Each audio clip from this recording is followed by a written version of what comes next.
Bonjour et bienvenue. Dans cette vidéo, nous allons nous intéresser au théorème de Pythagore et nous allons voir comment calculer la longueur d'un côté adjacent à l'angle droit. Alors, pour pouvoir faire ça, on va regarder cet exemple. Donc le triangle CD, on voit qu'il est rectangle en C puisqu'il y a le codage de l'angle droit. Et ce qu'on voit, c'est qu'on connaît la longueur de l'hypoténuse, qui fait 8 cm, puisque c'est celui qui est opposé à l'angle droit, et on connaît la longueur EC, qui mesure 5 cm. Ce qu'on cherche à trouver, c'est la longueur CD. Alors comme le triangle est rectangle, on va pouvoir utiliser le théorème de Pythagore. Revoyons le puzzle de Pythagore que nous avions déjà vu. On se rappelle que l'aire du grand carré, c'est-à-dire celui qui est porté par l'hypoténuse ici, est égal à l'aire du petit, en rose, qu'on avait reporté au milieu, plus l'aire du moyen carré ici, qui correspond ici au bord. Donc quand on ajoute ici l'aire de ces deux carrés, j'obtiens l'aire du grand carré. Ça, c'est le théorème, c'est ce que nous dit le théorème de Pythagore. Alors ce qu'on cherche à trouver, c'est pas l'aire du grand carré, puisque ça on le connaît déjà.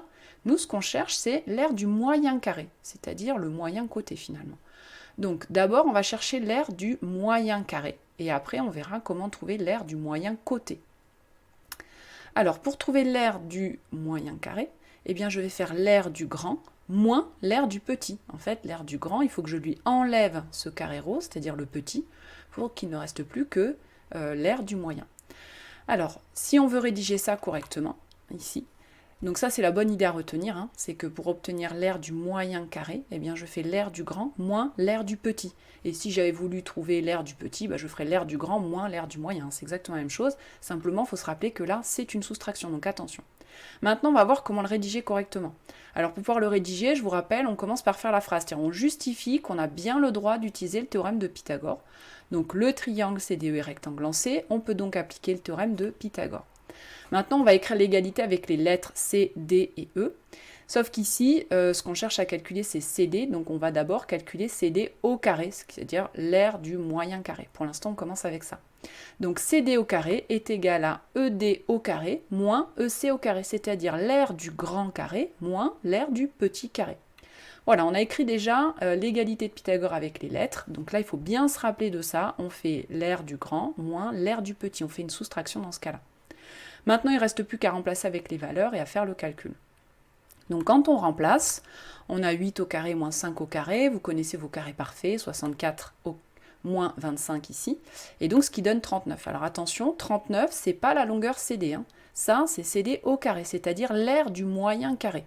Donc ce qu'on cherche, c'est la longueur CD, c'est-à-dire quelle est la valeur positive qui, quand je la mets au carré, ça donne 39. Pour pouvoir trouver ça, vous vous rappelez, eh bien on utilise la racine carrée.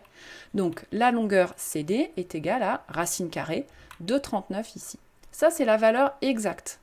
Maintenant, si on veut une valeur approchée, eh bien on utilise la calculatrice, on tape à la calculatrice, racine carrée de 39, et ça donne environ 6,2 cm, ça c'est la valeur arrondie au dixième, c'est-à-dire un chiffre derrière la virgule.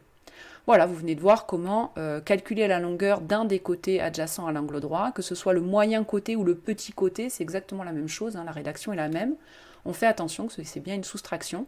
On fait bien la phrase pour justifier, on écrit bien l'égalité avec les lettres, on remplace avec les valeurs, et puis à la fin, on utilise la racine carrée, et on donne l'arrondi qui nous est précisé dans l'énoncé, suivant la question qu'on vous pose, donc faites attention à arrondir correctement.